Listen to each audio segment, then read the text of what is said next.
Hey everybody, Deb here with Heart Centered Use Daily Dose. Today is Wisdom Wednesday, and I wanted to start off with a quote for you.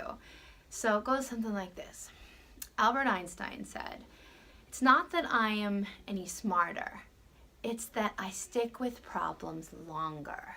All right, so this really captivated me today because, man, oh man, if I don't feel like I'm navigating a ton of problems. I'm going to be honest with you guys, and I love the honesty that I get to share on a platform like this. I was in tears this morning. All right, I am navigating a lot, and some of it has to do with being a single mom, some of it has to do with being an entrepreneur, and really kind of changing the game a little bit with what I'm offering and what I'm asking of myself as a business owner. Some of it has to do with just personal life in general. But the most important thing is that I'm navigating change.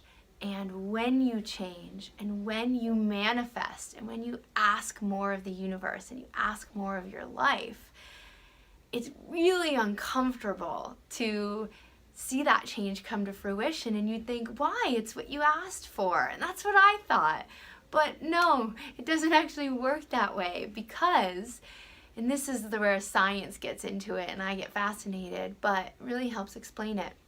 Your ego is going to try and sabotage all of that growth and all of that forward momentum because the ego doesn't want you to let go of who you are. It doesn't want you to be in the unfamiliar and in the unknown. The ego is designed, your subconscious is designed to keep you where you're at, to keep you safe and in that familiar zone so that you're in control, you know what to expect, there's no risk, no surprise, you're safe. And that is good when we need to, get out of an accident or not jump off a 5-story building, when we're making decisions that really involve keeping us safe from death, from injury. But when we are trying to evolve, when we're trying to grow as people and really fill the shoes of what we're made of, the ego just has no place whatsoever. But it tries. Oh my God, does it try? And lately, my ego is feeding me all sorts of BS. But I start to believe it because that's what we're conditioned to do. And so as I work more and see my kids less, or I try to create new things, all I hear is, why are you doing that? You're not good enough. You're not measuring up. You're not deserving of that. Or my favorite, I've never felt so I'm turning 40 this September. I've basically had about 30 years of believing that I really wasn't meant for anything more than the status quo. I was perfectly happy being a mother, being a wife, and just living. And that's a beautiful life, guys. Don't get me wrong. That's not what I'm saying. But for me personally, it has just been this awakening that I have this whole other part of me to share and to contribute to the world with and to grow into. And as I am manifesting that growth, as I am writing that life manifesto and I start to see it come to fruition and I start to grow my business and I start to change my relationships and change who I am and how I mother my children, it is so scary, guys. It's so scary. It overwhelms me almost daily. But I know that it is always darkest before the dawn, right? When you are evolving, that change forces me to let go of scripts, habits, routines, relationships, and self-awareness of 30 years of limiting beliefs and of all of that limiting thought. I have to let go of that in order to evolve. And so, when the ego comes in and says, who are you to change? Who are you to grow? I've got 30 years of that was good enough. Why do you have to have more in the back of my head? And so, of course, I don't feel good enough. Of course, I don't feel deserving. But I know better, right? We have tactics, we have techniques that help us short circuit this tendency that our brain tends to go in this whole quicksand, right? when you start to see that things are going wrong or the universe keeps throwing roadblocks in your way, that's a test. That's the universe trying to test your resolve, trying to test your strength, to make sure that you have a compelling why behind your goals, behind your values, to really know what is it that you want out of life, and are you willing to work for it? Are you willing to outlast that ego? Are you willing to put in the time and put in the routines and put in the habits and put in the new beliefs to get there? All right, and that's what I'm struggling with right now as a mindfulness coach, okay? I am not going to shy away from the fact that I get triggered just as much as the next person. But I want to share my struggle with you. I want to share when I am in my acute struggle. It's so easy to spew this stuff when you're in a good place, right? But I'm trying to tell you this when I am currently waking up crying or I'm going to bed stressed out, okay? We are all human, and we're all going to have these times of overwhelm. But these are the moments where we can really hold space for that and then remember a few things and support our own growth out of that space. And so the first thing is that Albert Einstein quote, "It's not that I'm so smart, it's that I stick with problems longer."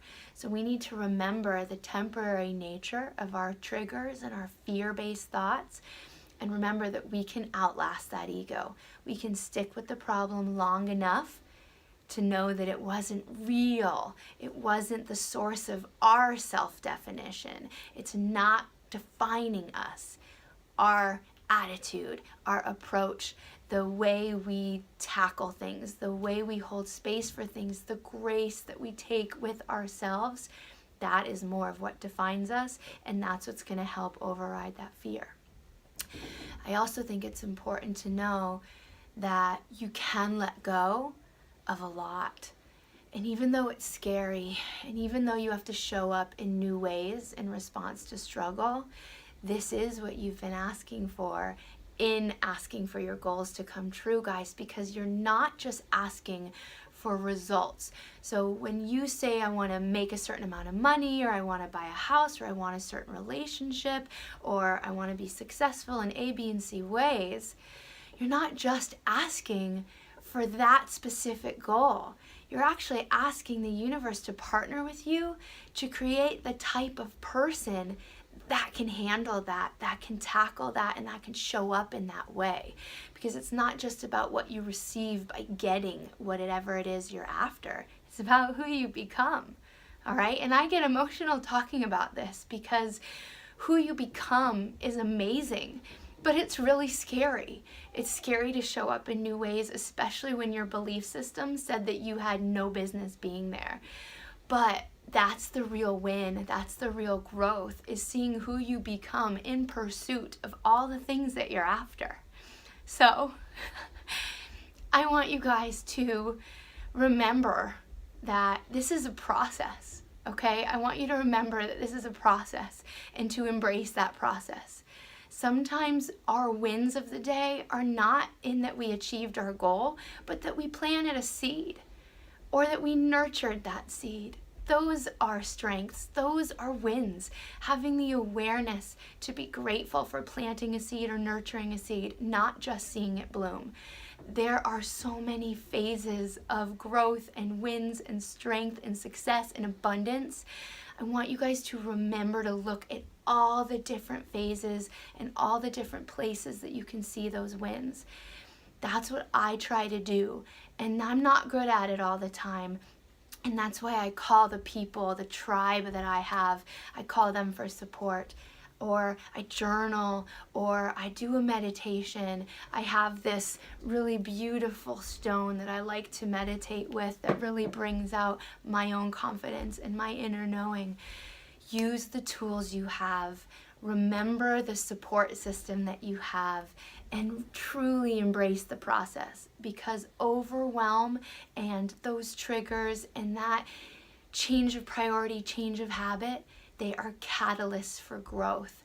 And if you can keep that in your mind and know the temporary nature of that struggle, you can get through it. You can get to the other side. I never want my own fear to hinder my progress and my achievement of that growth. But the only way I can redirect it is by having some grace with myself, honoring space for those fear-based thoughts, but then putting together a system, be it the people I spend time with, the morning routines, evening routines, affirmations, meditations, you name it.